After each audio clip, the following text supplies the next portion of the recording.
Namaste, beautiful souls. It's Dr. Danny, physician astrologer. Welcome back to my channel. Welcome to my channel if you are new, and shout out to all the channel members. Today, I am going to discuss the new moon coming up on May 26th of 2025. It might be 2027, depending on where you are in the world. It's one of those new moons that occurs around 11 p.m. my time. So time zones a little bit more in the future from me are going to experience this in the early hours on the 27th. So, for those of you that do tropical astrology, listen up, stay here for a while because I'm going to talk to you about constellational astrology. This is not Vedic. This is not Western tropical astrology that I'm reading. This is the actual sky. So, we are going to look at the precise location of the sun and the moon, and we're going to read it that way. And then at the end of this video, there'll be timestamps below.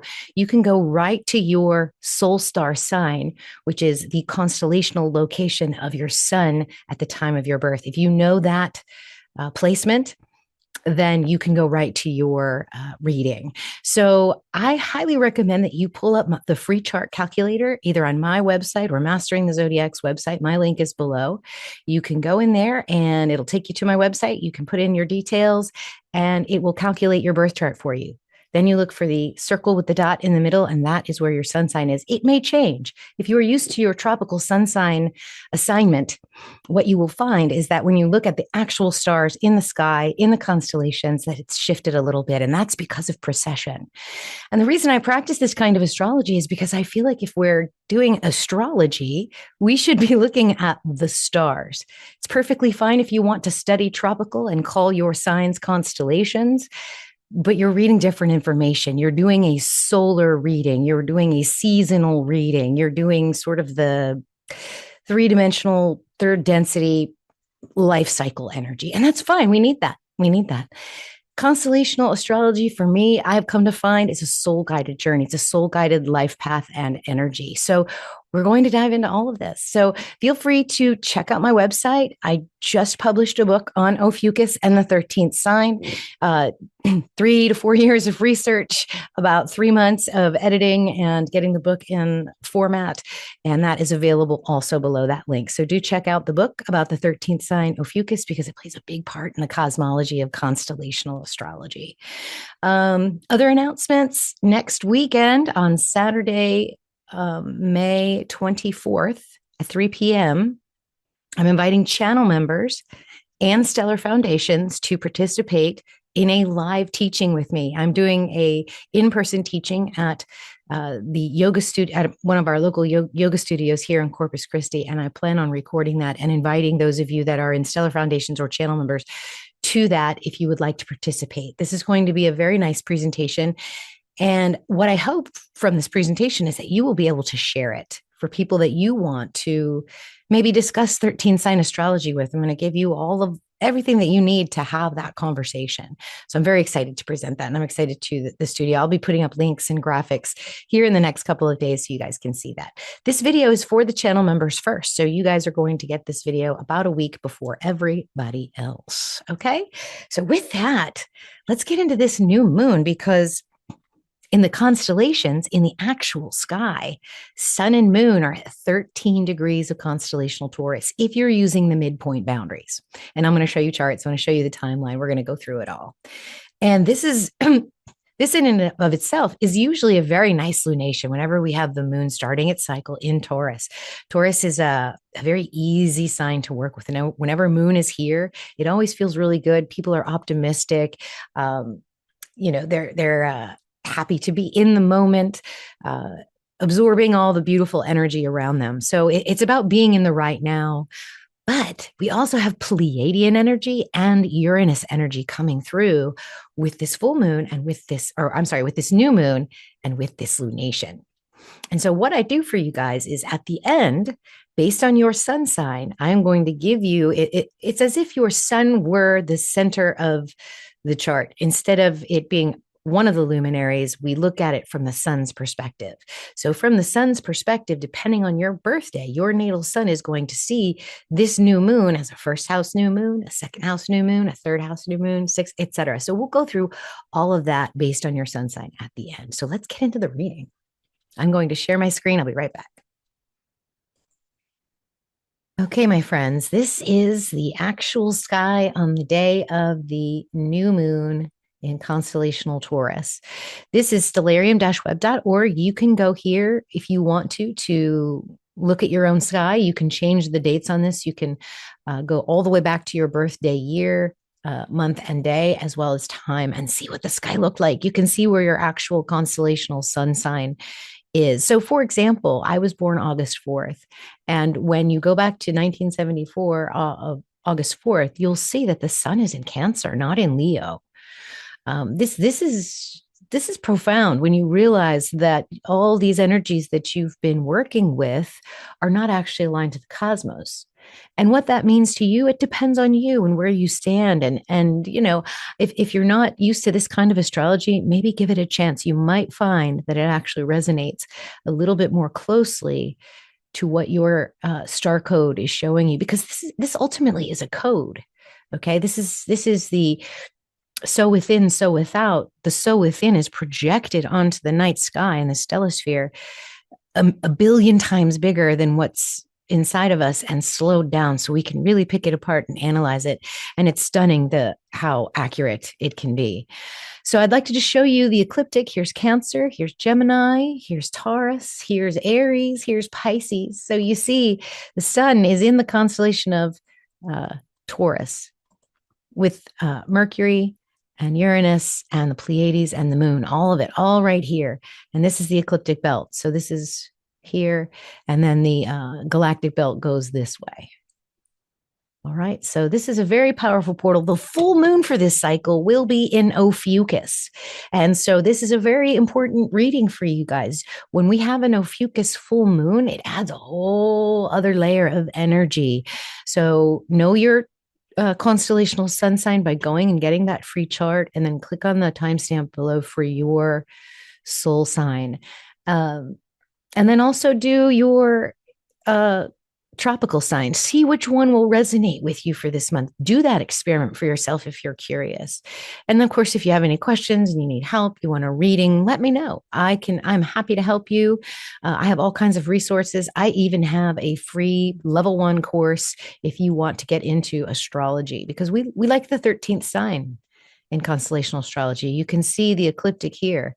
You have Scorpio and Ophiuchus nestled in a cross between Libra and Sagittarius. So there's Sag, and there's Libra, and then there's Scorpio and Ophiuchus. So this is the portal in and out. This is the galactic center. This is why we study 13 sign astrology. This is why we realign it back to the sky, so we can really pay attention, study, research this part of the sky. And the book, The 13th Sign, Ophiuchus and the Astrology They Don't Want You to See, is all about this sign and this part of the sky. All right, let's get into the presentation. And we'll read some astrology. All right, new moon astrology forecast for 5/26/2025 by natal sun. I'm calling this talk Crystalline Roots in Electric Sky. And it's because of this Pleiadian energy that's associated with this new moon, and also because of the energy of Taurus being grounded in the earth. This 13 degrees, where the sun and moon are conjunct at 13 degrees, has got my decoder brain going, and I do have a separate decode just for this new moon. So that will be a live presentation in just a couple of days. So I encourage you guys to check that out when we go live. But let me read you what I have about this new moon, just in general, being in the constellation of Taurus at 13 degrees. This is where we have transformation, mystery, the energy of the goddess, and the spiral itself, right? 13 is 33. If you spell it in the phi cipher, it's one of the Fibonacci numbers. This is the gate where matter becomes alchemical. The sun and moon unite here in that sacred stillness of Taurus, and the solar light of consciousness and the lunar pulse of emotion both settle into the body. This is an invitation to remember what it feels like to be whole. And I just love this image, because you've got this sort of sterile, concrete energy of the ground, but there's this crack, and that is where the life pops through. That's where the energy of physicality and matter and crystalline structure, it's just bursting through that sterile energy, and life is here. There's a pulse of life that's here that can break through almost anything. So it's an invitation to remember what it feels like to be whole, not in the future, not in the past, not in achievement, but in the very breath of right now. And so when Taurus is integrated, it's not clinging to comfort. This is an embodied space with presence, rhythm, and trust. But it's also not inert because we've got Alcyone, the central star of the Pleiades, 6 degrees away from this conjunction of sun and moon. They're in the influence of one of the most mythic light-bearing stars in our sky, second probably to Sirius. It's considered a portal to higher memory, encoded consciousness that lives inside the matter of our bodies and the bones of the earth. So I'm going to talk about this more in my decode when I talk about the metaphysics of DNA, because these codes that are coming in are intercalating with our DNA. So I'm going to go over some of the scientific understandings that we have about DNA and how that higher density light works with it. So the moon is like a crystalline transmitter during this lunation, where the stillness of Taurus becomes a receiver for something cosmic. So this is a very physical moon. We're going to be getting these light codes, and they're going to be intercalating into our DNA strands. Okay, this is a cosmic upgrade, and those don't always feel comfortable physically. So it's super important here to be in your own body, in the part of you that's soft, sensual, and still, but also moving, to feel the energy of change and chaos underneath of that. So there's that. That is amazing. Let's go ahead and check out the timeline. Many of you have seen this timeline. If you have not seen this timeline, please check out the video that I did on April 20th. It's a new timeline decoded, where we talk about what everything on this timeline means. I go over all the planets and their major aspects for the coming year during this 200-day period. And the sun is our timekeeper. So anytime I open a video and talk about a date, you're going to see the sun in the appropriate spot. So here we are at the new moon in Taurus on the 26th. And so it's sun and moon together. And what you see here, these color-coded hashtags, this is where the sun transitions from the stars of Aries into the stars of Taurus, into the stars of Gemini, Cancer, Virgo, Leo, and then Virgo over here. Now, what you see under here, this fainter line, is the tropical system. So I don't want to disorient you folks if you're doing tropical astrology and you see this. This is your Gemini moon. Okay. But I'm not reading this as Gemini, because that's not what this constellation is. This constellation is Taurus. Okay. And we have Mercury and we have Uranus there with the Pleiades. All of this energy right here is the beginning of this solely lunar lunation. So we're going to have a 29-day period from the new moon in constellational Taurus to the new moon in constellational Gemini. And it starts right here. The full moon is in the middle. But I wanted you to see this timeline because we are moving. This is an evolving timeline. This is a timeline that changes, that's dynamic. Let's actually look at a chart, because we've seen the sky, we've seen our timeline, we see all this energy piling up on this day. And here it is. Here is your new moon in Taurus. Here is the chart. So if you guys are used to tropical, we do it the same way. There's nothing magical or mysterious about how we read our charts. We simply represent the actual sky. So everything above this line during this lunation, or during this particular moment in time, is what we see in the sky. So obviously with a new moon, it's happening at night. So the sky is dark. The sun is on the other side or beneath the horizon. Okay, so we're going to analyze this energy. We've already done that a little bit. What I want to talk to you about are aspects to sun and moon, including the conjunctions. We're going to talk about this Pluto trine. We're going to talk about this South Node trine. We're going to talk about this North Node sextile. All of this. This whole chart will be understood in a general collective way. And then we will dive into your constellational sun sign. Okay. All right. So there is Sun and Moon and Mercury. So we have these conjunctions. So let's just pick it apart one by one because it is complicated energy. So it's this is what we call a stellium. Whenever two or more bodies are together in one constellation, this is called a stellium. And so Taurus is an earth sign. This is activating earth energy. But guess what? We have got Mercury and Uranus here. And they are what we like to refer to as octaves of one another. And the best way to do this or to think about this is to think of your solar system with your sun in the middle. And you have Mercury whizzing around every 88 days, doing his loop, creating his frequency waves. And this to me feels like just local solar information. What does the sun need? What do we need? We're in the symbiotic relationship with the sun, and Mercury is the transmitter for that. Meanwhile, we have Earth right here, and our minds are also receiving energies and also transmitting energies.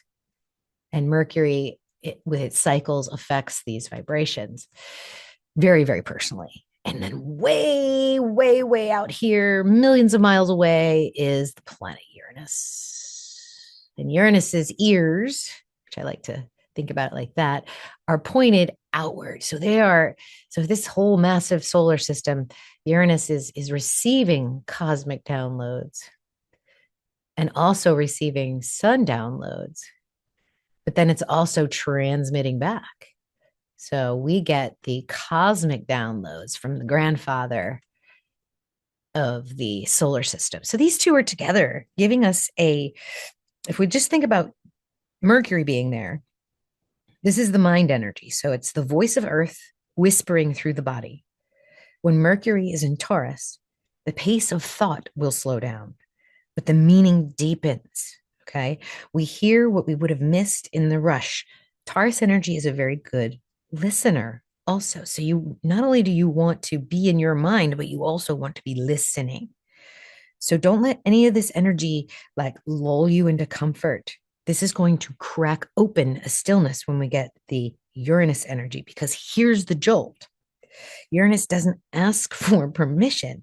There is sudden insight. There's like a thunderbolt of awakening here. There's a liberation from stagnation. So again, we're getting the theme of breaking free and opening it up to something new and different. So this is a time to speak with intent. Listen intently, and then speak with intention. What's spoken now will echo through the entire cycle. All right. So then we have Uranus very close to this energy. This is what we might want to consider a sacred disruption. This is where the light codes are going to come in. This is an intense moment. Everything that you thought was solid may shift during this cycle. What you thought was certain may become uncertain. But here's where we need to really be in control of our nervous system, okay? What you need to do is figure out what habits, what good deeds do you have that you do for yourself that calms your nervous system down.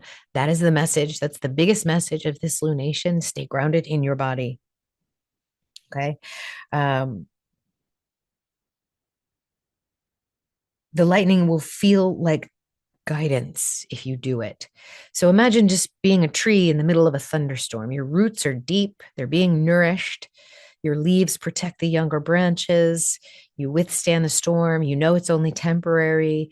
So there's this sort of feeling that a storm is coming, but we're going to be at peace with it. We know it's coming, right? So if you know a lightning storm is coming, you're not going to run out into the middle of a field like a crazy person holding a metal rod up in the air, inviting that lightning to come. You're not going to do that. You're going to take shelter. You're going to root yourself. You're going to be calm, and you're going to wait for it to pass. That's how you work with this kind of jolting energy.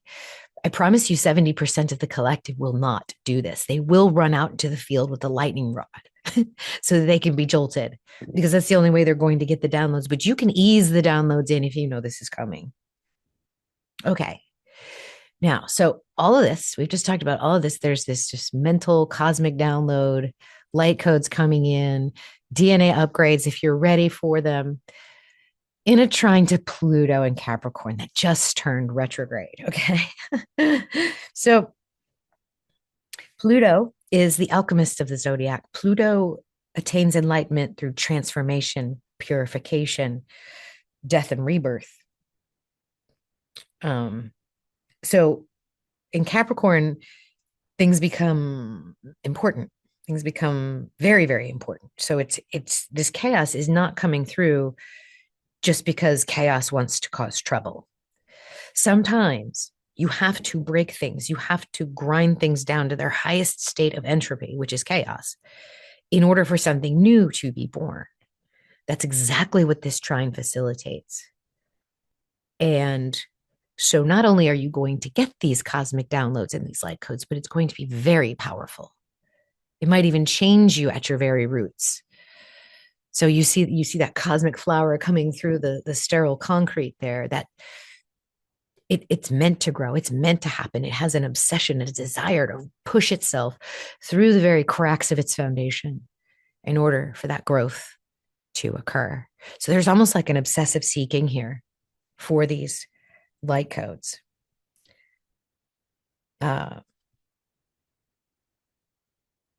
Yeah, it's about things dying that no longer serve, only to be reborn with purpose. And so this trine is actually a blessing.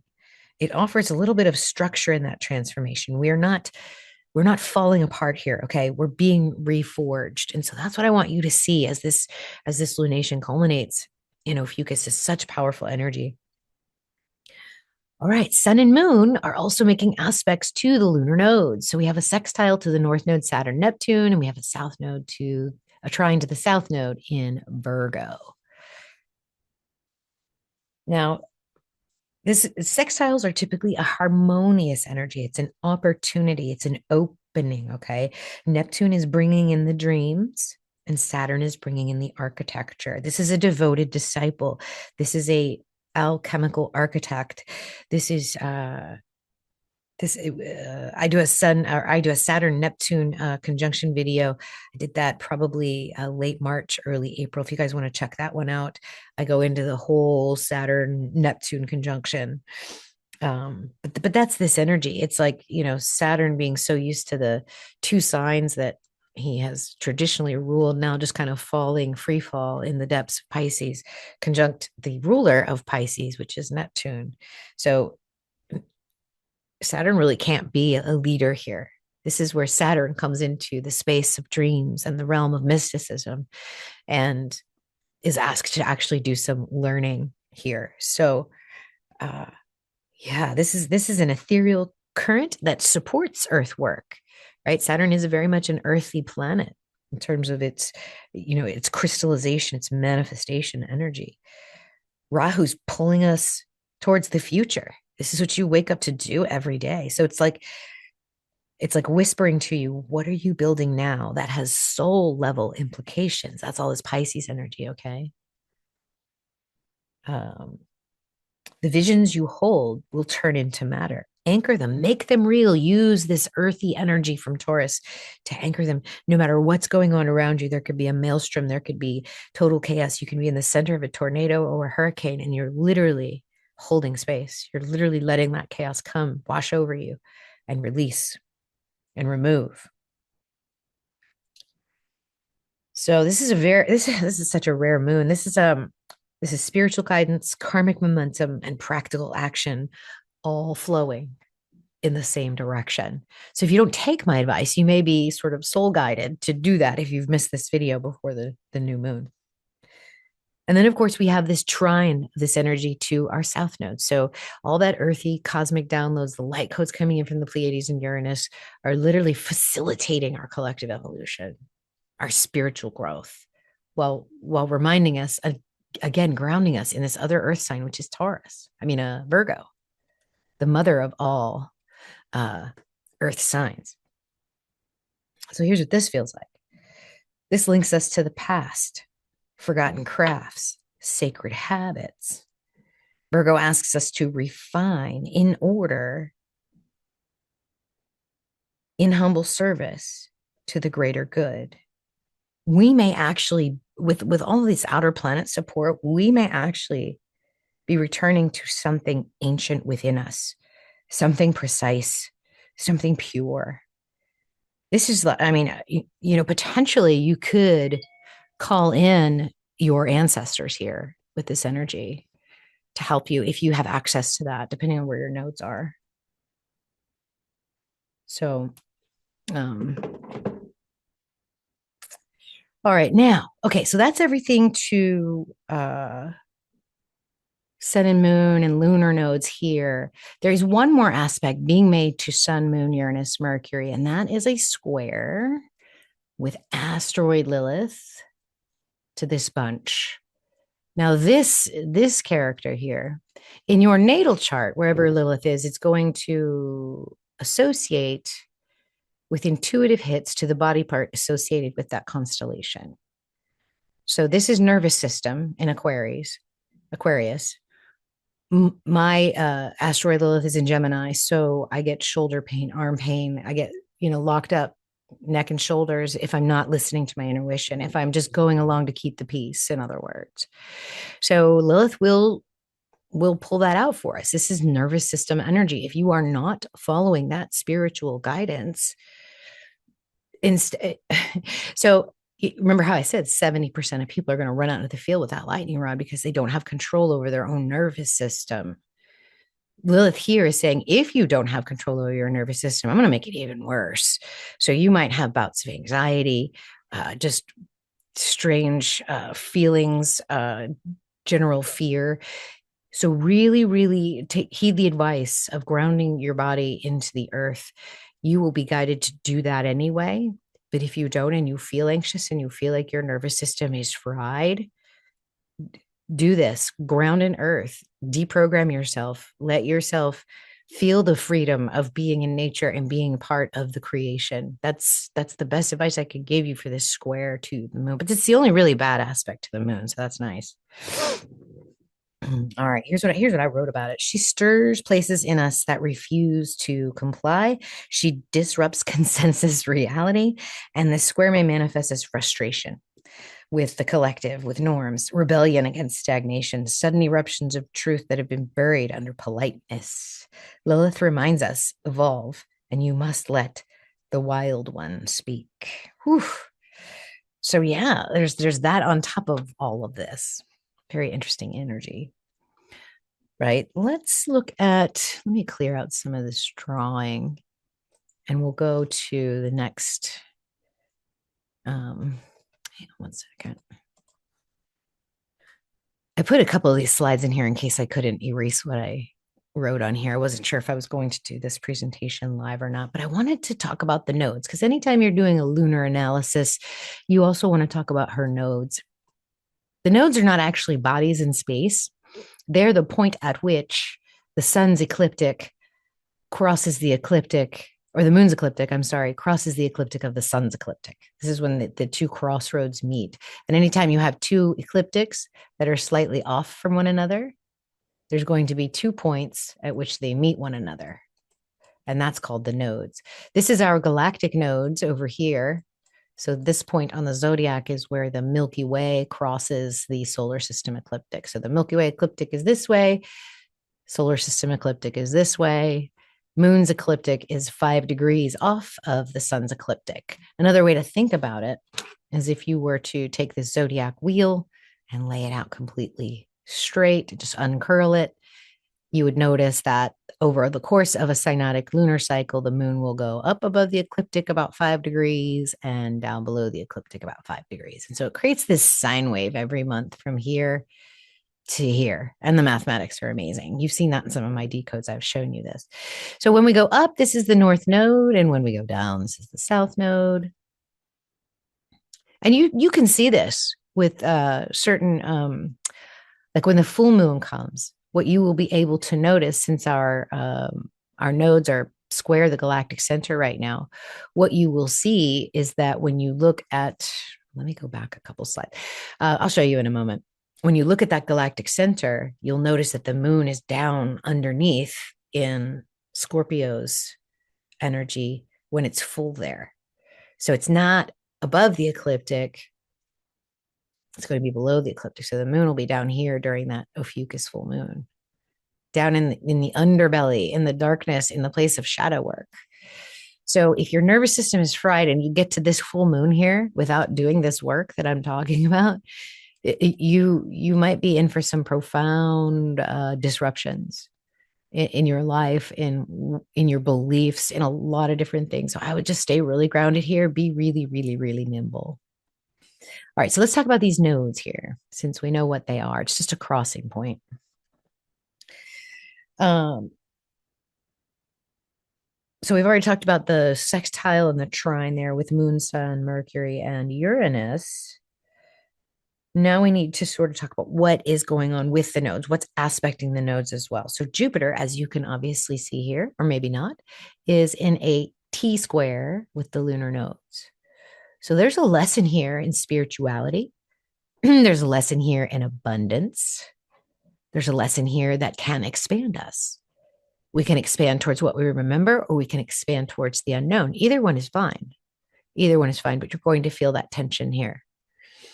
And I believe that if we do the ancestral work and we allow spirit to guide us, then we will need to find constructive ways to deal with our physical space. Okay. If we are leaning more towards the physical, the more ritualistic energy, the more mundane, what's going on in front of us right now, then we may need to allow space, or it will be forced upon us in order to work with the spiritual. So a balance here, okay? This is what Jupiter asks. We can expand greatly if we use the spiritual expansion and the physical expansion equally. And that physical expansion is going to come from these light code upgrades right here at the moment of this new moon. This whole lunation is going to be about integrating this upgrade so that we can move forward, because the next lunation is even more powerful. Jupiter's with it. Okay, guys, so that is that.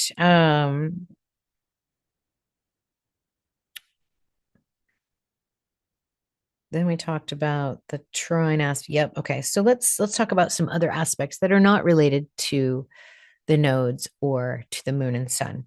These support the underlying story. Okay. So we'll talk about Jupiter being trine to Lilith. We'll talk about Mars and Venus Chiron being trine, and then the square to Black Moon Lilith. This just adds another layer of subtlety and interesting energy along with what's going on.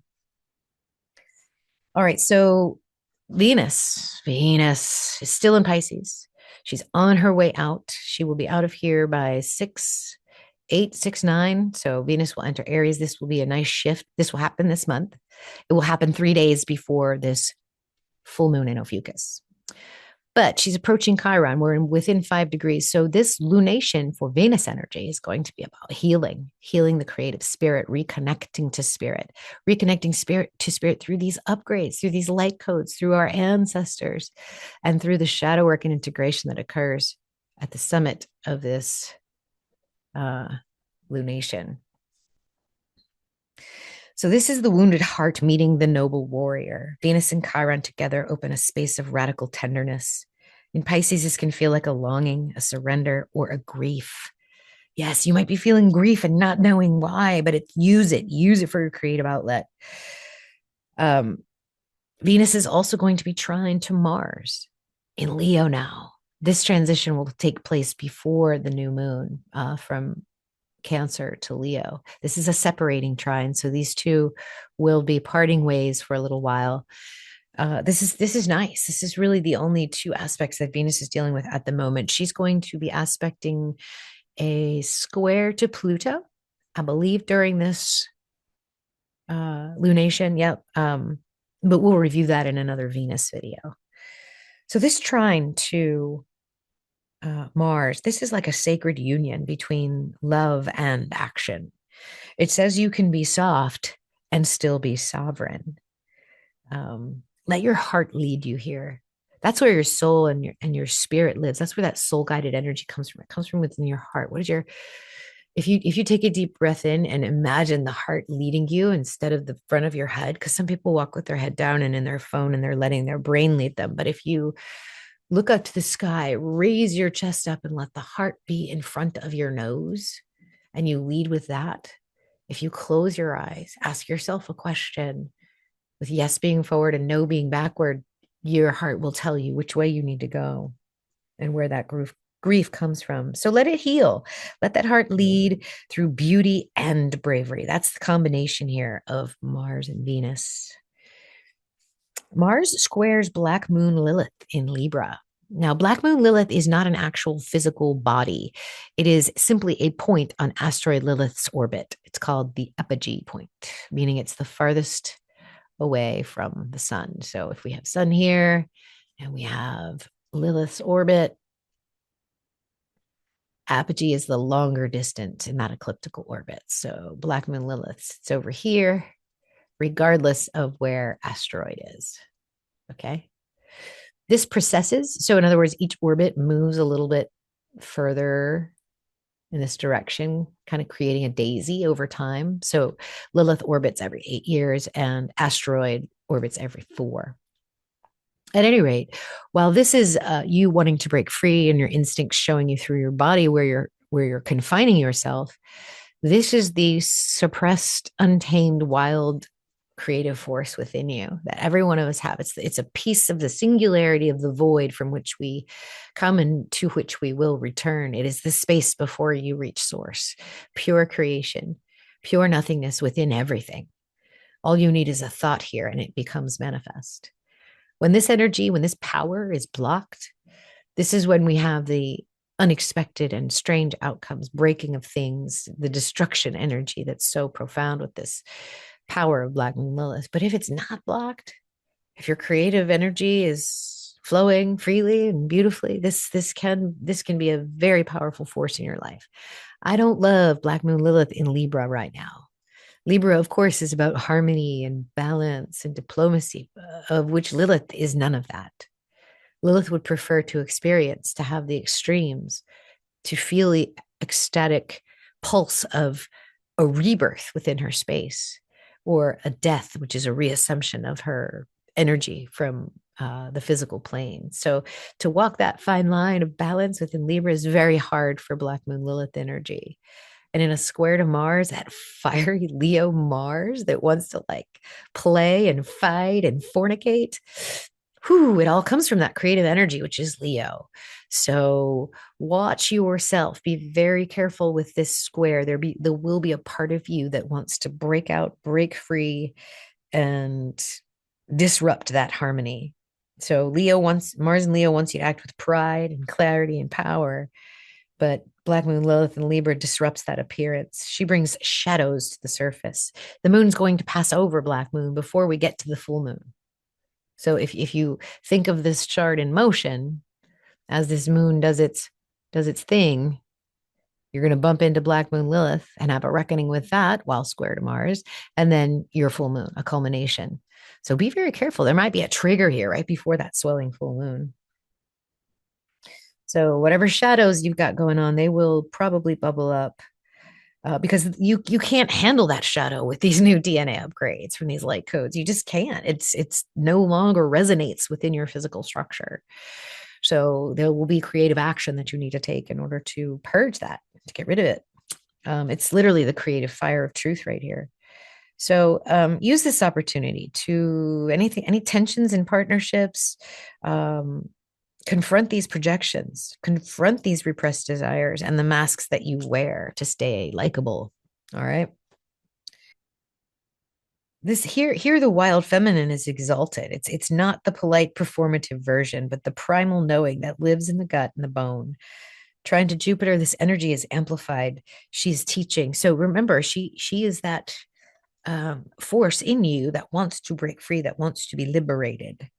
So Jupiter is saying, yes, liberate my love, liberate my beauty, go for it. Speak through dreams, body symptoms, or instinct. This is the moment when the feminine shadow becomes the wisdom teacher.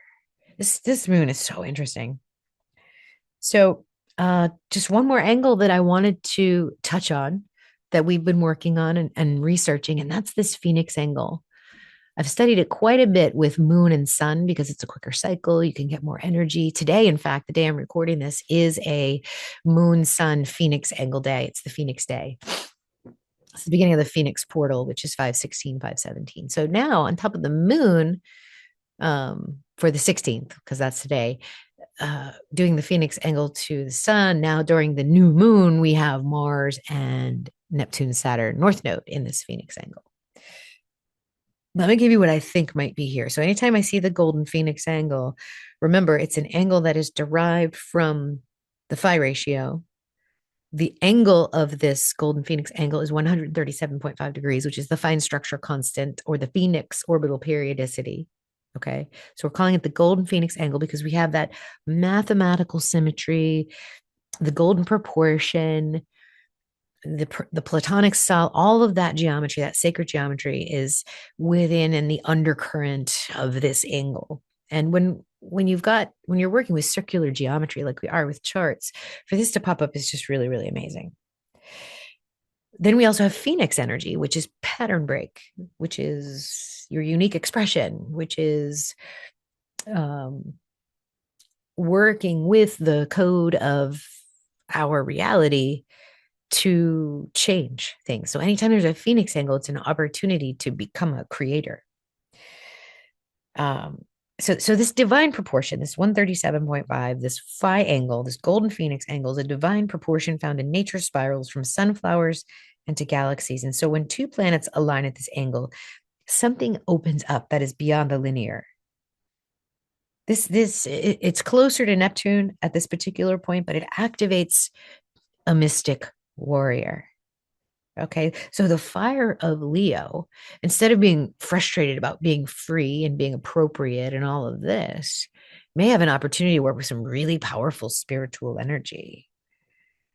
This is sacred vision in motion. It's act of intuition, dreams made physical. It is the angle of rebirth and it burns through illusion. So I think that this Phoenix angle is golden Phoenix angle can be a pattern break that we are searching for in the physical as well as in the spiritual. Okay, cool. So that, my lovelies, is the moon itself. Okay, guys, don't go anywhere. Make sure you click the timestamp below for your constellational sun sign. If you do not know your constellational sun sign and you would like to, please go to the free chart calculator in the description box below. See what your sun sign is, your soul star sign. See what that is, and then click on the timestamp below for your personalized reading based on your soul sign. Okay, so let me get into it. We will start with Taurus because if you're born as a Taurus, if this month your birthday occurs between the 26th of May and the 24th of June, then happy birthday. This is going to be a first house lunation for you, regardless of where Taurus is in your natal chart. So the Taurus, if you're constellational Gemini, if you're tropical, the house that it is in, wherever that sun moon conjunction is in, will play a part in this lunation for you in terms of what house you should look on. So, for example, Taurus for me is in the 12th and first house. So there's going to be 12th and first house energies, while it is an 11th house lunation for my Cancer sun.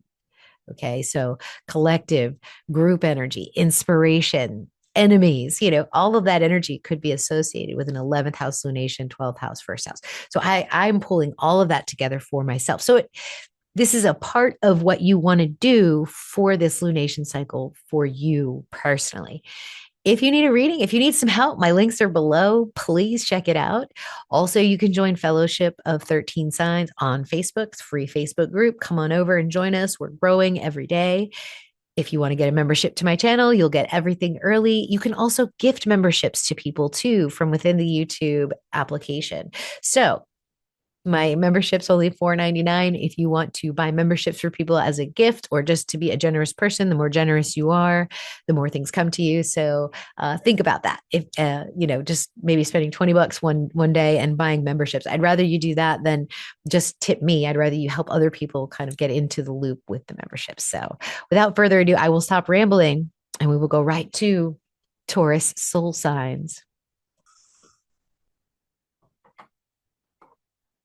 All right. So here we are pulling all this energy as a house or mansion lunation for you based on your soul star sign. So let's look into, let's see what yeah, here we are. Okay, so Taurus, if you were born between May 13th and June 19th, happy birthday, my friend. This is a first house lunation for you. The full moon will occur in your seventh house in Ophiuchus. Here's some just basic information that you can learn about Taurus, its ruler, what body part it's part of, the gender, and the house it's associated with. Here's what I got for you. This is happening in your solar first house, and it means the energy of this entire cycle begins with you. This is not a surface level shift. It's not something to check off a list. It's just literally a full body reorientation back to your essence. The first house governs identity in its purest form. Not the persona, not the role you play in life, but the literal spark that keeps you alive, the core of who you are when you are not performing for anyone. This is an invitation to shed the noise and return to what is real. You may actually feel a deep desire to reset, to step away from others' opinions and anchor more fully into your own rhythm. This lunation wants to bring you back into alignment with your body, your truth, and your timing. Taurus energy is slow because it listens, right? It waits for the right conditions before it takes action. And you need to trust that about yourself. If you feel like you need space or silence right now, it's not regression. Think of it as a sacred conception or germination. The seed will never apologize for needing to be in the darkness first. With Mercury and Uranus close to this new moon, you might find that insights, memories, or even physical sensations come in suddenly or unexpectedly. There's something electric rising through the soil here. Stay in your body and do not force the answers. Because this new moon is not a static moon. Alcyone, the Pleiadian energy, Uranus, there's a galactic current coming into your inner field. And it's resetting, but it's more than that. You're actually remembering ancient, encoded, and star-born energy. So give yourself space to receive this. It's totally fine. The full moon on the 11th will land in your solar seventh house in the true constellation of Ophiuchus. This is going to bring balance to your cycle. However, it's a self-awareness that culminates in your relationships. So if you avoid facing a truth within yourself, then it will be reflected through others that you are in a relationship with. If you show up to your own becoming, your partnerships will align or they will fall away accordingly. The moon in Ophiuchus, the full moon on the 11th, might feel wild or even strange, but it is the mirror that you need.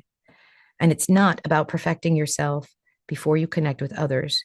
It's about being so rooted in who you are that your presence transforms every space you enter.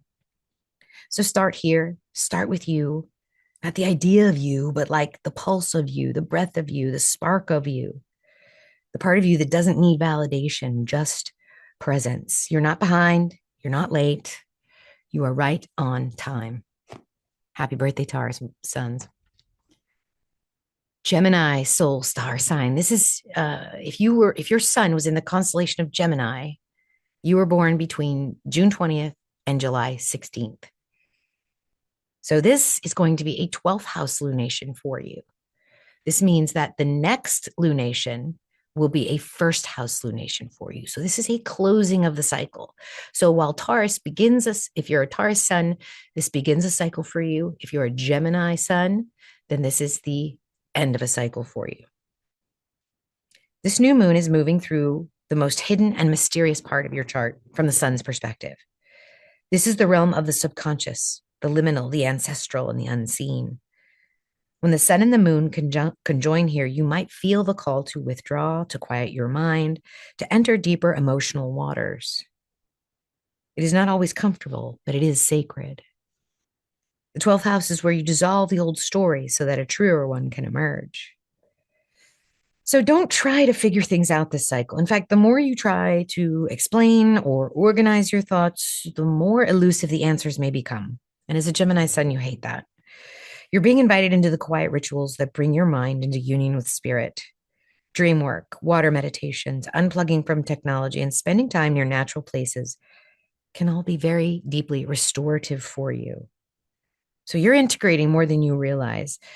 The new moon here is like a seed planted in the soul. It's silent, it's invisible, yet it's growing on the cellular level, and that will ripple out and become manifest.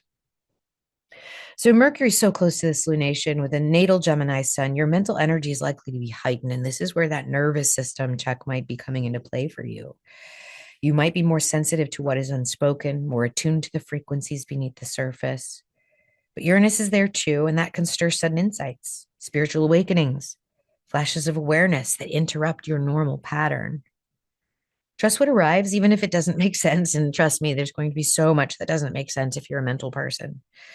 This is a lunation of intuitive downloads, not logic-based conclusions. So stop it, Gemini. You don't have to figure it out, okay?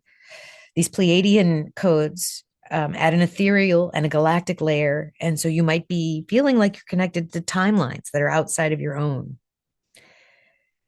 And you may be remembering something that you have no words for. Now, this full moon that's coming up on the 11th is going to be in us is sixth house from the sun. So this axis 12 to 6 is about healing and service. So what begins now in this silence space that you're going to use, grounding your body, will culminate in a new practice, a shift in your body, or a clearer relationship to how you use your time and energy. You are clearing old karmic imprints that have lived in your nervous system, often unnoticed. The Ophiuchus full moon could bring a sudden awareness of how to change a habit, release an obligation, or even to heal something through ritual and embodied care. So let yourself be soft. Let yourself be empty. Try to turn that mind off. I know it's hard. The 12th house is literally a sacred space that most people resist. So you're ready. You can do this. You are being prepared for something deeper, something more meaningful, and something bigger that does not begin in action, but in surrender. So that surrender will bring you the clarity that you crave, Gemini. All right. Cancer. So this is my new soul star sign. I used to be a Leo tropical. And on August 4th, that makes me a Cancer sun. So this is an 11th house lunation for me and a 5th house full moon. All right.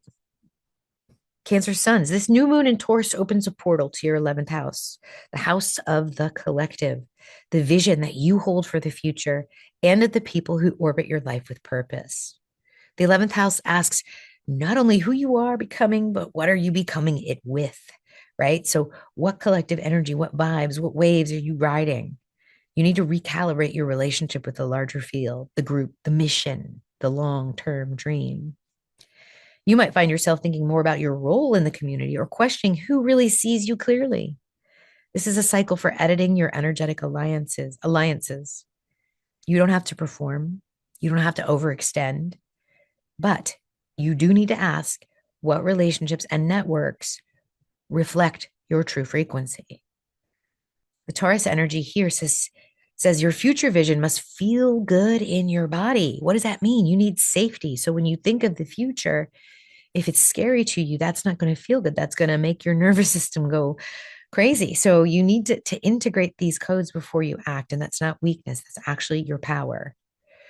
Mercury, Uranus, Alcyone, all in the stellium. Your mind might be pulling in downloads and insights that shift how you see yourself in the world. Sudden messages, group dynamics, even synchronicities around your soul tribe may come in very, very strongly. So don't be surprised if you feel the call to detach from old circles or habits that no longer nourish you. You're literally being rerouted towards something else that aligns with your inner wholeness. Alcyone's presence suggests that you're not doing this alone. Star family, soul allies, unexpected messengers may show up now to guide you into the next field of becoming. So Ophiuchus full moon, again, is going to be a 5th house energy. So that's the house of creation, joy, self-expression, the sacred inner child. So what begins now in your outer life, your friendships, your visions, your alliances will culminate in a personal flowering, a heart opening in the middle of Ophiuchus. This is where the dream meets desire. You might discover that in order to truly show up in your community, you must first reclaim your own joy, your play, your divine spark, Let the Ophiuchus moon reflect what you love, not just what you serve. You're being called to build towards a future that feels aligned, embodied, and expansive. But it begins with your people. Feel into who energizes you. Trust who listens to you when you whisper. And above all, give yourself permission to create from a place of pleasure, not pressure. The earth is listening, so is the sky, and you are allowed to dream differently now. Go, Cancer sons. We have the next month is the end of our solely lunar cycle. So when we have the Gemini new moon, we will be at our 12th house lunation. Okay, Leo sons, those of you with a Leo sun, a Leo soul star sign, this lunation is a 10th house lunation with respect to your sun, and a 4th house full moon with respect to your sun. So this sun is literally the way that you take up space in the world. The 10th house is going to ask you, what are you known for? What are you building that's going to last? This is your reputation, your role, your mark on the map. Taurus is anchoring this new beginning. This is an invitation to build something that nourishes not just your status, but also your soul. You might be feeling a shift in your relationship to ambition itself. Like not the kind of striving. This energy shouldn't be about the kind of striving that burns you out, but a steady and embodied creation that brings long-term success. So this new moon wants to help you redefine that path forward so that it actually feels like you instead of feeling like you're performing, right? You're allowed to evolve your public identity into something more grounded, more real, more in tune with what truly matters with you.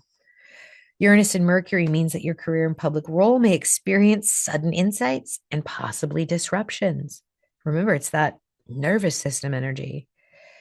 Get ready for a change of plans, a moment of clarity, a revelation about what you are no longer willing to. Okay. A revelation about what you are and what you're no longer willing to do just for approval. Alcyone nearby suggests that what you're being called into may have cosmic importance.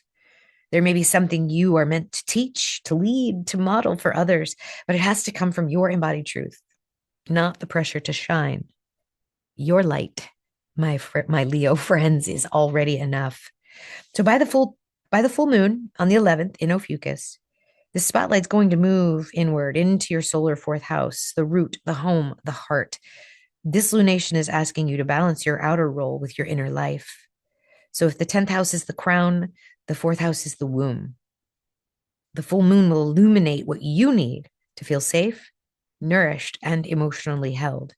It may also bring revelations about family patterns, ancestral stories, or the private foundation that must support your public life. So this cycle is about alignment. Are you showing up from a place of integrity or from a mask? Are you building from pressure or from peace? Are you being offered a chance to reclaim your authority? You know, the kind that radiates, the one where you don't actually have to prove yourself. You only need to build what your soul can inhabit. The world will feel it and the right people will see it. All right.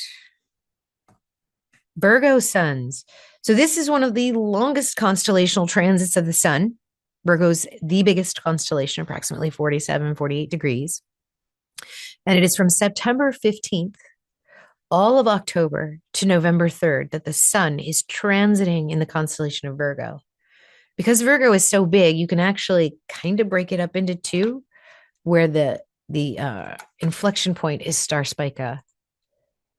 This is where the difference in Virgo energy can be palpably felt. Because once you go from Spica to the galactic center, this transit path is called the burned path. It's a shedding, it's a releasing, it's going inward, it's preparing the cocoon, entering the cocoon, and falling into sleep, into hibernation. That's what Spica to the galactic center is. So this first part of Virgo is more of the mundane, more of the analytical, critical, perfection type energy, and this is literally like just release. It's almost as if the ego of Virgo has died once we pass into the past star Spica. But for those of you with Virgo energy, born between September 15th and November 3rd, this is going to be a 9th house lunation with respect to your sun. and a third house full moon in Ophiuchus.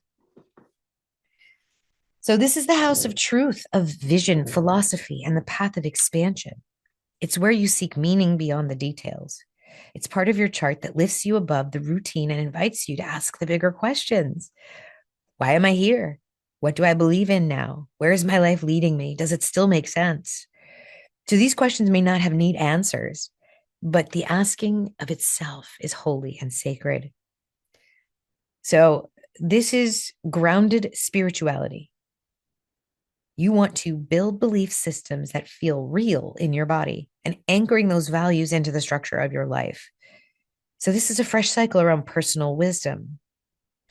This could come through study, travel, teaching, or simply a moment of clarity in the natural world, letting nature be your teacher. So you're literally not here to adopt someone else's map. You're here to draw your own. That's that Uranus and Pleiadian energy, those codes that are coming through. And those codes may jolt your awareness open. A book, a message, a conversation could unlock a whole new level of insight. And that is that DNA awakening. And it's not about worldly knowledge either. It's more about that stellar wisdom, like remembering those ancient codes that have echoed through time. You're going to feel yourself pulled towards those teachings, that multidimensional memory, that deeper alignment with natural law. So let yourself question what no longer resonates and let the earth show you the next chapter. Full moon in Ophiuchus will be on the opposite end in the third house, illuminating words, mind, voice. So this is an axis of integration of belief and how you communicate, what you know in your heart and what must be brought through in your daily rhythm. The full moon may show you where you've been editing yourself, where your truth has not yet found its voice, or where your sacred knowledge is ready to be shared. So this is the teacher of becoming the scribe, the pilgrim, becoming the guide. This is about expanding your mind, but also about rooting into the wisdom that can carry you forward. Trust your curiosity. Follow that breadcrumb trail. And when the time comes to speak, don't hold back. Your voice is part of the unfolding truth. And the world does need to hear this. Libra suns. This was one of the shortest zodiac signs, not in the galactic center. So Libra actually used to be the claws of Scorpio way back in the day. Very brief transit for the sun from November 4th to November 22nd. So if you want your true soul star sun sign of Libra, these are the dates. This is not Scorpio season. This is one of my favorite times of year to red pill people because all of these Libra suns think that they're Scorpios when they're actually this energy. Now, it's going to feel very Scorpio-like for you because this new moon is eight signs away or eight constellations away from your natal sun. So this is going to be a transitive transformation grounded in what you value, because this is going to be a second house full moon in Ophiuchus for you Libran suns. So this is the deepest and most transformative part of your chart. It becomes the eighth house from the sun. So it's the house of death, rebirth, intimacy, shared resources, and the hidden. So when the sun meets the moon here, there's like a energetic alchemy that's being offered to you, a chance to release what no longer belongs and to call your power back into your field. And with Black Moon Lilith here, it's almost as if you have to. This is where questions around trust, safety, vulnerability, value exchange, where are you, Libra, giving away your energy? Because you like harmony. And so you are, Black Moon Lilith here is saying, oh, I hate harmony. It feels so constricting. But a Libra sun has a tendency to give and give and give in order to maintain that harmony. And this lunation is asking you to break that pattern. Where have you merged with others at the expense of your own center? This is that rebalancing of power that you need to think about. You need to feel your energetic boundaries again, not as walls, but as sacred containers. And this is where anchoring your nervous system for you Libras is going to be very, very important, because you will confront the unseen and it's going to feel intense. But this is where that transformation takes place. And so with Mercury and Uranus, these revelations are going to come in so fast. The Lilith energy is going to love it, but your sun energy is not. There's going to be a sudden insight around money, around sexual energy, around what you've been unconsciously holding on to. God, Libra sun, you are holding on to someone else's karma. So, and you've been doing it for lifetimes. These codes that are coming in through the Pleiades as well. This is bringing in ancestral echoes, body memory, or strange certainty that you're shedding something you were never meant to carry. Okay, this is a temporary moon, but this is an opportunity for you to see where you're giving away all your power. Where are you doing that and anchoring that new awareness into your physical body? So let it be liberating. Let it unbind yourself. Don't be afraid of letting go. Of releasing those patterns of dependency, secrecy, and energetic entanglement. What you reclaim now will echo in the lifetimes in the future. And so you're allowed to be powerful and soft. You're allowed to feel everything and still rise. Eighth house lunations, there's always a light at the end of the tunnel. Your next lunation will be about the profound wisdom that you've developed through this one. Scorpio, Ophiuchus. I'm going to read you guys together because when we look at the sky, you're not in the Scorpio energy and the Ophiuchus energy are not lateral. They are literally one sign. Some of us cheekily call it Scorphucus. And the other reason I like to do that is because they're in the same place in the sky, because they are vertical as opposed to horizontal in their orientation with respect to the ecliptic. They are in the same house, the eighth house, both Scorpio and Ophiuchus. Where we get into the weeds a little bit is where does Scorpio end and where does Ophiuchus begin? If you use the midpoint boundaries with mastering the zodiac, it's going to be November 23rd to December 6th for Scorpio, and then December 7th to December 18th for Ophiuchus. But anytime I have a chart and I have a sun between this boundary here from Scorpio to Libra and the galactic center right here, I call you Scorphucus. Okay, so what I'm going to read to you is literally the combined energy of Scorpio and Ophiuchus. This will be the same house. This will be 7 houses away from your natal sun. They're across the chart from each other. So your natal sun resides here at the galactic center, and it's casting its eyes across the chart at Sun, Moon, Mercury, and Uranus. So if you were born on December 5th, don't despair. You are still Ophiucan. And if you were born on, December 18th, you still have some Scorpio. Think of it as a gradient where November 23rd is more Scorpio, more the ground slithering insect that stings you. Whereas, the closer you get to the galactic center, you become the ascended master. All of this whole gamut, this whole spectrum occurs in this space in the sky. And if you really want to dive into Ophiuchus and what it means and why it is so important, then I highly recommend the book that I just published, The 13th Sign, Ophiuchus, and the Astrology They Don't Want You to See. So this lunation is going to be about one-on-one relationships, sacred mirrors, and soul contracts, and people that call your energy forward. So this is not just about romance. It's about the connection at the most intimate and catalytic level. So when the new moon lands here, it initiates a new chapter in how you partner, how you co-create, how you relate, and what kind of reflection you are ready to receive. There might be a sudden awareness here as a key to relationships in your life. A sudden relationship may come into your life. It could be a moment of softening, deepening, or even decision. So Taurus wants you to connect in ways that feel safe, embodied, and mutually nourishing, while the 7th house teaches you that you cannot grow in isolation. There are things that we can only discover about ourselves through the presence of another. Uranus, Mercury, and the Pleiades are not going to make this very comfortable. It will literally be about an awakening.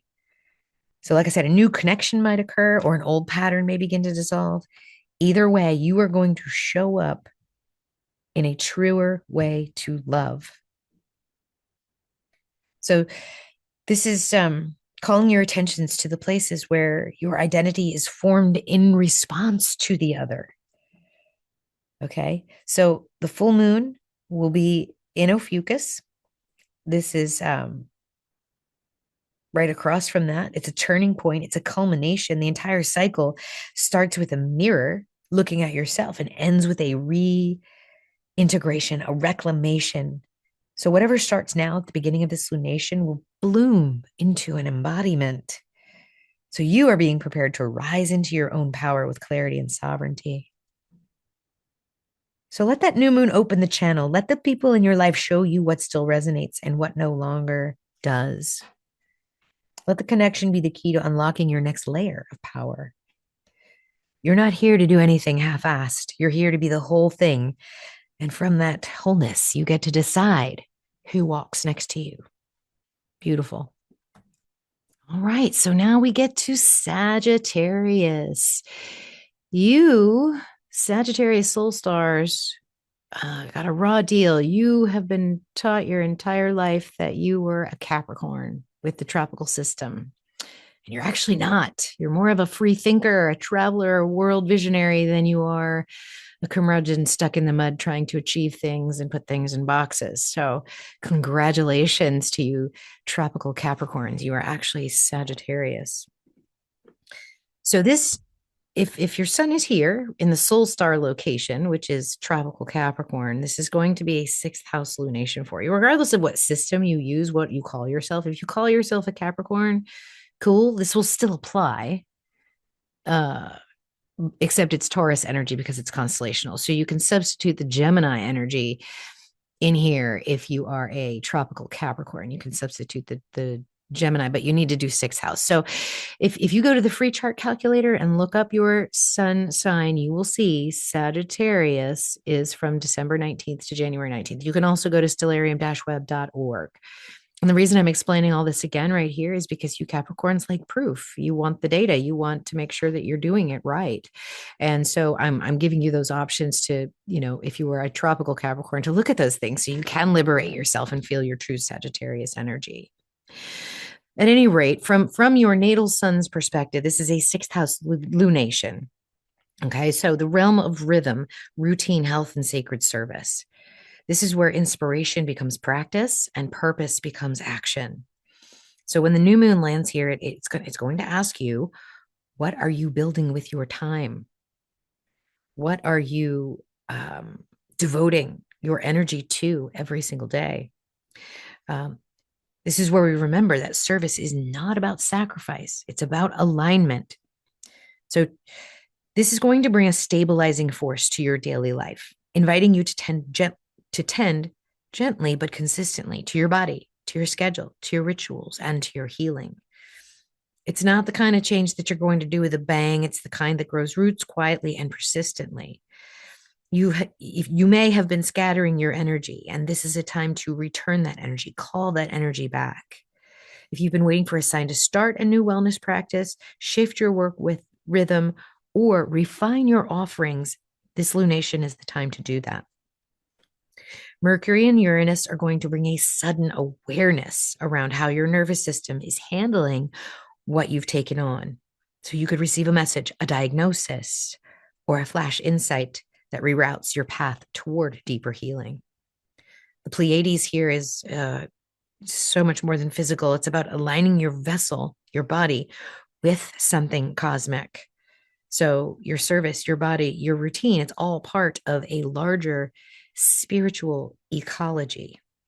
So even the smallest act, even the smallest change can carry like cosmic and galactic effects when it's done with integrity. This full moon on June 11th in Ophiuchus, it's going to illuminate your solar 12th house, the house of dreams, of spirit, of surrender, and the subconscious. This is a powerful axis for you. You're going to refine your practice. You're going to dissolve into the mystery. And together, you're going to form a cycle of sacred devotion. So, whatever it is that you're tending to in your daily life will now echo into your spiritual body. And there may be a revelation from a dream, a memory from another lifetime, or a wave of intuitive clarity that clears space in your inner world. This lunation is about weaving the sacred into the ordinary. You don't have to leave the world to find meaning. You don't even have to leave your home to find meaning. It's in the food you prepare, the words that you speak to others, the way you breathe in the air when no one's watching you. You are remembering that your path is not about escape, it's about embodiment, and that truth service always begins with self care. Capricorn sons. Capricorns, you were born between January 20th and February 13th. So, this is a fifth house lunation for you, and the full moon will fall in your 11th house with respect to the sun. This is the domain of creativity, play, self expression, romance, and joy. Not about productivity, not about outcome. You have to remember here what lights you up. This is the lunation about what gets you happy. Okay. So you need to reclaim the parts of yourself that don't serve anyone else's plan, the parts that create for the pure joy and love of creation, the part of you that plays for no reason, and the part of you that just sings because it can. So this lunation is going to offer a reset with your relationship to joy. You might be called to re-engage with an old creative project, to spend more time with children, to fall in love again with your own spirit. This moon's going to ask you to make your pleasure sustainable. What feeds your heart over the long term? What feels good in your body without guilt or performance? It's not about indulgence, it's about sacred delight, the kind that roots you into yourself. Mercury and Uranus are going to give you a burst of creative inspiration, a sudden message from your muse, right? Even an emotional breakthrough that frees you to express yourself more fully. The Pleiades energy brings a galactic current into your reality and your artistry. You're not just creating something cute, you're remembering something ancient encoded in your laughter, in your voice, in your hands. So let it move through you. And you don't even have to explain it. The full moon in Ophiuchus, this is the height of this lunar cycle. So it's going to bloom in your solar 11th house, the house of vision, community, collective resonance, and soul aligned collaboration. What you discover now about what lights you up will find a greater context.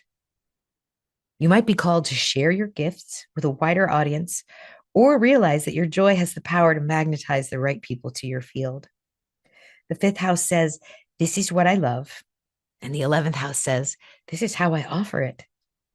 This moon's going to show you what kind of relationships and future plans are truly in alignment with your creative essence. So let this cycle begin with beauty, with pleasure, with the kind of honest radiance that comes from being fully yourself. And you don't have to be useful to be worthy. You only need to allow what makes you feel most alive and trust that what comes from that place will ripple outward in the exact right ways. Aquarius sun. So from February 14th to March 9th is the soul star sign for Aquarius. This will be a fourth house lunation with respect to your sun. And the full moon will be in the 10th house. This is the most intimate and foundational part of your chart from the sun's perspective. It's like the root of your system, the home within the home. It's your ancestry, your emotional base, your relationship to safety, belonging, and memory. When the new moon lands here, the invitation is to tend to the ground beneath your feet, to return to the parts of you that were formed long before anyone else was watching. You're going to be asked here during this lunation to slow down and listen to your body's need for comfort and consistency. So maybe you're like the kind of person that's been holding it together for everyone else. And maybe your vision of the future has taken you so far into the sky that you've not touched planet Earth in a while. So what this lunation is going to do is bring you back to your core, ask you the questions. What do you need to feel supported? What kind of rhythm allows you to rest, nourish, and to feel whole again? Mercury and Uranus are going to bring sudden insights, possibly even conversations that may reveal where your foundation has been cracked or where a breakthrough is possible. You might feel called to revisit your childhood beliefs, your family dynamics, your very definition of home. And then you bring in that Pleiades DNA upgrade coding. You're not just tending to yourself, you're reweaving a thread that runs through time, and your roots are a part of it. Your home is more than physical, it's literally the cosmic foundation. Then you're going to have a full moon in your solar 10th house. So from your sun's perspective, the full moon in Ophiuchus is in your 10th house, commenting on your visibility, your public life, your calling. So whatever begins now in the private will reveal itself in the public as this lunation swells. You're building that inner stability required to hold the greater presence in the world. If you've been hiding, this full moon will call you out gently, clearly, showing up in a place of truth, not performance. So you're meant to offer something, but not at the cost of your own center. During this cycle, remember that the deeper your root, the higher your reach. You do not have to choose between safety and impact. You only need to bring your full self forth. Rest is part of this revolution. Stillness is part of this shift. And from that quiet corner, your true leadership will rise. Pisces suns, another very large constellation, a constellation full of planetary energy right now. You have the North Node, Saturn, Neptune, Venus, Chiron. You Pisces suns recently had an eclipse a couple of months ago. You had two retrogrades. So this is now a third house lunation for you. That eclipse season brought you the beginning of your lunar cycle. And each month you are moving through each house. So you've done first house, you've done second house, and now you're in a third house lunation. So that ninth house is going to be in that full moon in Ophiuchus on June 11th will be in the ninth house with respect to the sun. So the third house, it's about communication, the thought, language, learning, and the way that you engage with the world immediately around you. This is the part of your chart that speaks, writes, listens, and processes. It's where you find rhythm in your routines and clarity in your mind. The third house is often overlooked, but it's so sacred. It's literally the temple of the voice and of the mind, the altar of attention. So the invitation here is going to be to slow your thoughts with this Taurus new moon, to get back to the kind of knowing that lives in the body, not in the books. This is the beginning of how you perceive, how you speak, how you organize your mental world. And you might find that you want to write more, you want to read less, or you want to finally speak a truth that's been building quietly within you. This is a time to rebuild your inner dialogue with extreme care, intention, and mindfulness. The words you choose now are seeds. Choose the ones that feel like nourishment. Mercury, Uranus, bring on sudden conversations or insights that literally shift your perspective and programming.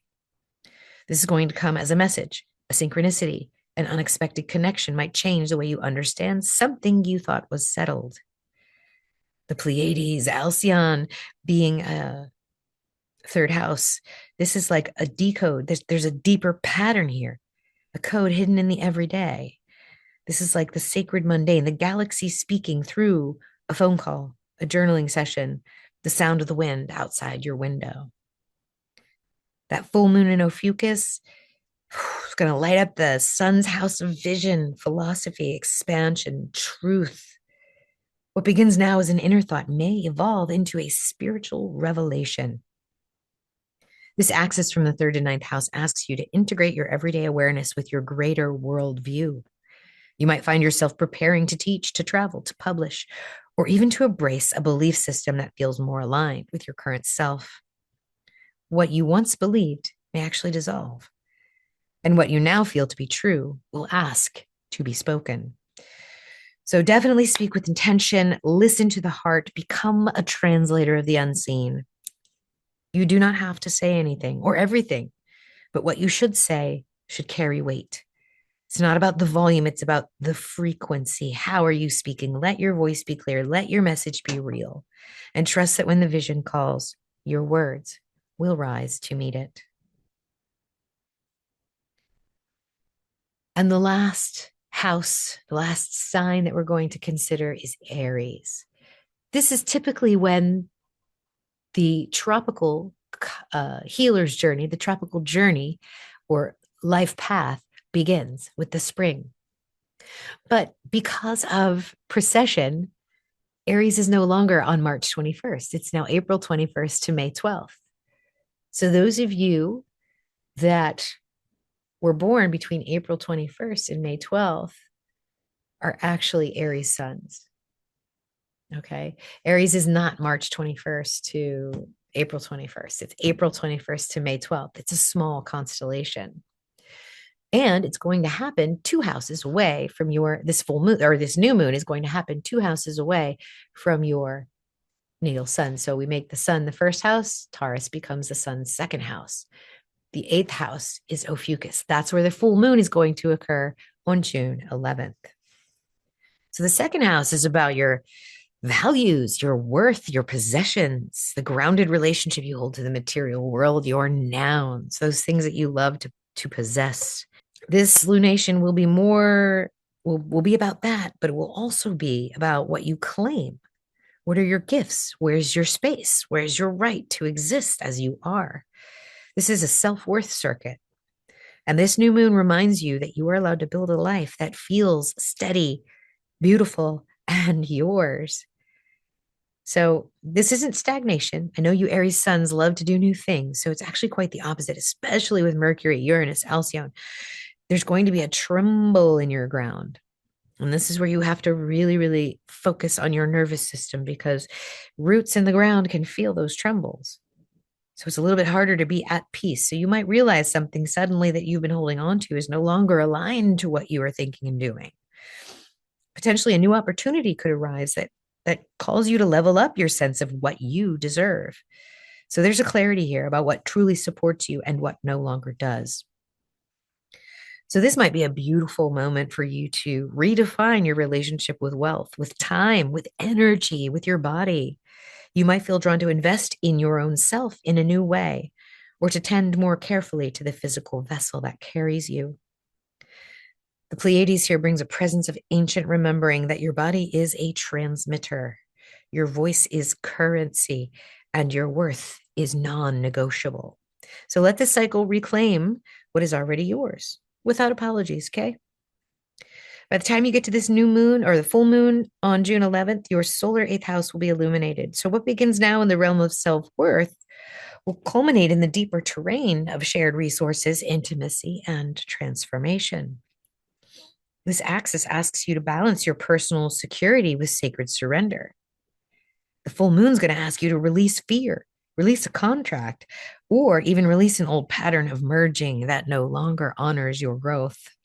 So it's not loss, okay? It's metamorphosis. This cycle for you, Aries sun, is about choosing yourself in a new way, not from ego, but from essence.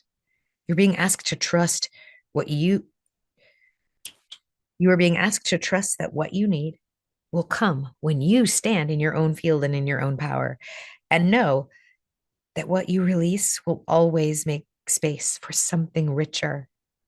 You're not here to grip. You're here to grow. So for those of you that are still with me at the end of this video and have listened to all those readings, thank you so much for staying with me and for listening, and we'll see you on the next live presentation. Namaste, my friends.